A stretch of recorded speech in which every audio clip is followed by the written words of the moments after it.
Hi everyone, and welcome back to 9th Street Media. In today's video, we're going to be talking about the basics of content planning. If you don't know me, my name is Amelia, and I am on a mission to grow an online business and take you all along for that journey. So a few weeks ago, we found our niche, and last week we created content pillars, and it is finally time to actually plan out our content and put it all together in a calendar. This might seem like an unnecessary step, especially if you are just starting out and you have a small following, but believe me, it is essential for the growth of your online brand. So simply put, a content calendar is literally a calendar that you put together that lists all the content that you're going to post for that month.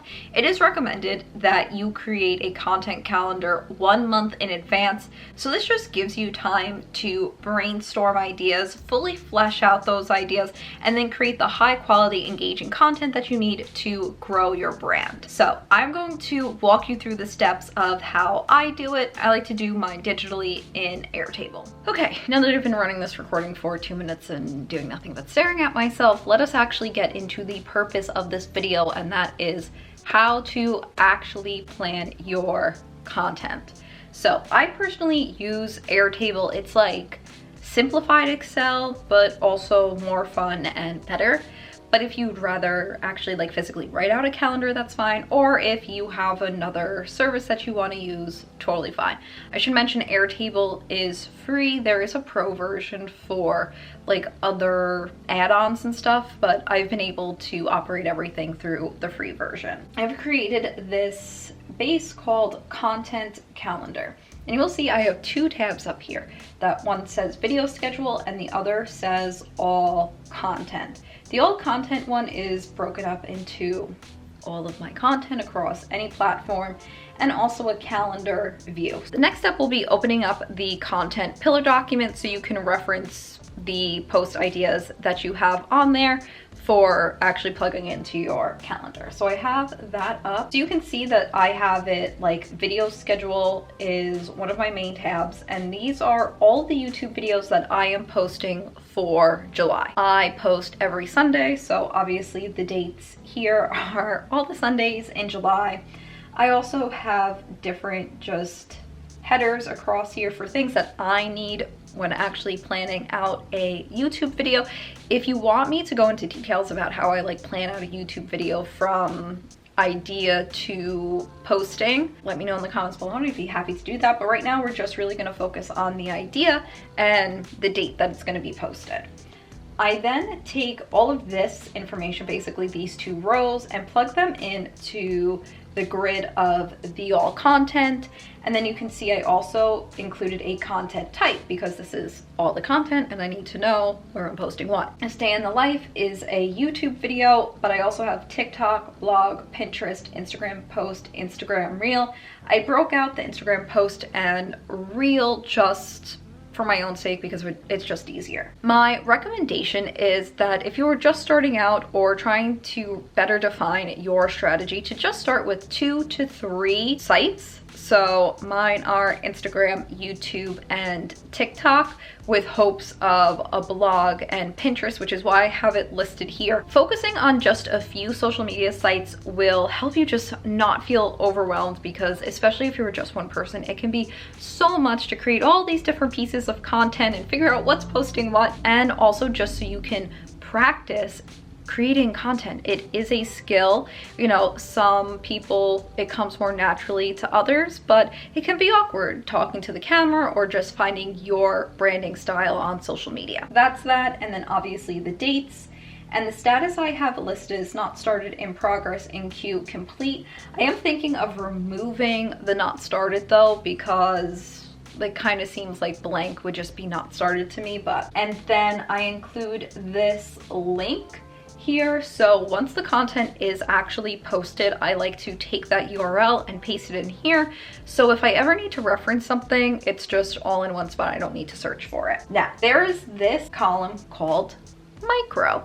And this is where we get into macro versus micro content. Macro content are things like YouTube videos and blog posts. They take a lot more time to create, they're more in depth, and there are pieces of those videos or those blog posts that can be shortened for things like a TikTok or an Instagram post.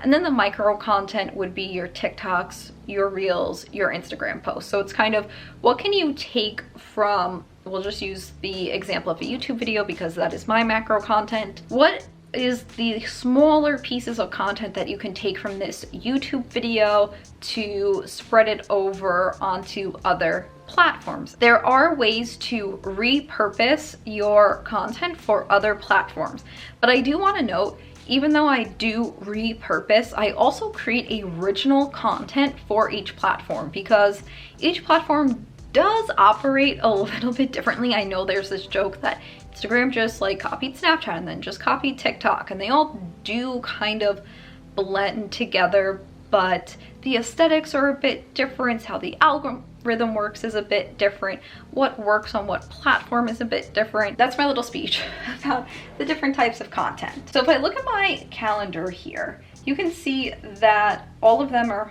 obviously on the Sundays, and I just need to change the times of these because I do post in the evenings. And at this point, once you put your macro content down, you are going to want to put down any holidays that you want to call out specifically. So like July 4th is here, but I don't really think I'm gonna like post anything specific for July 4th. Maybe it will be just like a static Instagram post, if anything, but I don't have anything planned.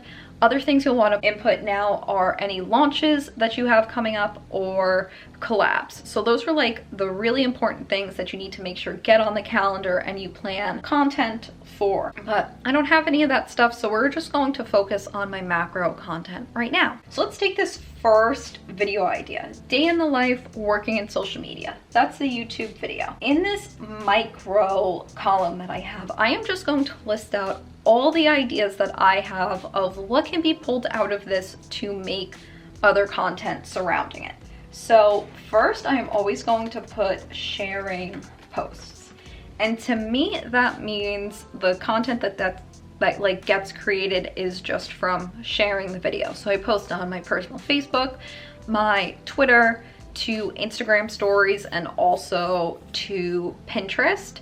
So I know that's what that means, but beyond just promoting that this new video is out, what actual educational or entertainment content can be pulled out?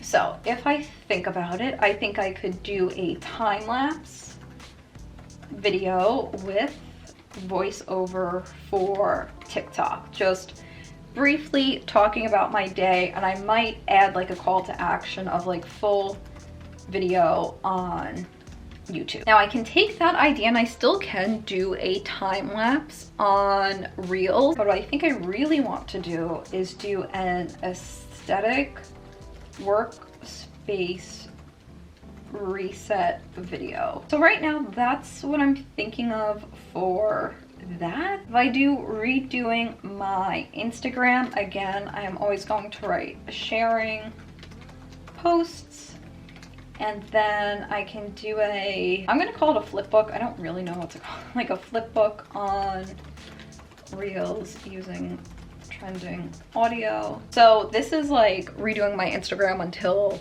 I like it, that sort of idea. And I just imagine, you know, how like the Reels, you'll have a sound and the pictures just kind of like line up with the beat. That's what I'm imagining for a Reel. I can talk about the inspo photos on TikTok, and I can do like a before and after. And then once that is completed, and we're just gonna stick with these two videos for time's sake, I would then go in and say, okay, what do I actually want to create? What do I actually want to post about in July? Remember, even though I am saying I am going to create a time-lapse voiceover for TikTok, does not mean it needs to be posted in July. It just means I can tie these two pieces of content together at any point, because the day in the life in social media is pretty evergreen. Like, yes, some things may change, but I can just put this time-lapse video in my content pillars so I can reference it if I want to post it in August or October or whenever. So I do think I'm going to do the aesthetic workplace reset. So I'm going to put that here. I'm going to label it as a reel. And I think I will post it the 11th. So even though that video is going live the 3rd, and I should technically like do the 4th because it's the Monday after, and I feel like these videos do well like early in the week. July 4th is a holiday, and I don't think there will be a lot of people like on Instagram. So I'm just gonna go for the next Monday, and I'm gonna do early, so like 8:30 a.m. and I'm just going to drag that so it's, and then when I look at my calendar, there it is. So you're also going to want to think about how often you are posting, how often you're capable of posting, and also how long it takes you to create each piece of content. So you just want to kind of note that in here. And I like Airtable because I can then move, like physically move these to a different date if I find that I'm like really bunched up on one date or just want to spread something out more. Another little tidbit of information is you have this macro and micro content, and the micro content is feeding off of the macro, but that doesn't mean you can't create anything else. So if there's a TikTok trend that you want to hop on, go ahead, create it, even if it's not on the content calendar. I also like to just add on to here if I'm finding that maybe a lot of the content that I have planned is earlier in the week. I might just put down like TikTok. It just kind of ensures that I am showing up on those platforms consistently. So let me finish up this content calendar and I will be back. So let's just have a little heart to heart about why content planning is actually so important. It could seem silly to plan out content if you have like 0 followers or, you know, like less than a monetary threshold, but it is just going to, one, keep you accountable to make sure you're actually putting out content. Consistency is the key. 2, it will make sure that you are following along with your niche and your content pillars. 3, you'll create high quality content. And 4, you won't waste your own time. You know, take me for example. I absolutely love planning, so the fact that I didn't do this as in depth as I should have, you know, I did have like a calendar that I would follow, but it was any idea that came to my brain rather than the steps before of finding a niche and creating content pillars out of there. I was just like, oh yeah, you know, this Wednesday it will be a makeup tutorial, and next Wednesday it'll do something about food, and the following Wednesday it'll do like a fitness video. Like all of that made it really hard for anyone to figure out what I was about. I can say it over and over again, but especially in the beginning while you're growing, you need to be easily figure outable. I know that's not a word. People should be easily able to define you. Mouthful. And then as you grow and grow an audience, you can then share more of your interests. You know, being able to look at a calendar and clearly define that, you know, this video serves this purpose and this post serves this purpose, and you know, these work together for the overall goal will be super helpful. So that's my little speech. Let us just get back to actually planning the content. Okay, so I just took some time and filled out some of the other ideas from my YouTube videos, and also anything else that I just wanted to post in July. Some of it is specific, like I have this little series that I'm starting to do on TikTok called like how I like to avoid burnout. So I have 2 listed here, and you can see them on my calendar here. And then also I just have more vague ones like IG posts. And yeah, so I think as far as like this is the content that I am able to create, that I'm happy with. I am posting a few different platforms a few different times a week. I also would recommend that some analytics come in to you know, try a post Saturday afternoon, but also Tuesday morning, and different times and days of the week for different content to kind of see just what works best for your audience. Yeah, so now that this calendar is filled up, I can go in and see what needs to be done, what I need to research and script out, what photos I need to be taking, what videos I need to be taking, and now I can just go from there and run with it and, you know, hopefully have a good month of content creation. All right, so that pretty much wraps up the basics of content planning. This is just the basics. There are a lot of little things that go into creating each individual piece of content, but I hope you found this video helpful as a starting point. Please let me know if you want me to dive deeper into any of the other like little components. I'd be happy to go into details. And otherwise, happy planning. Be sure to subscribe for more videos to help you grow your online brand. And I'll see you in my next one. Bye.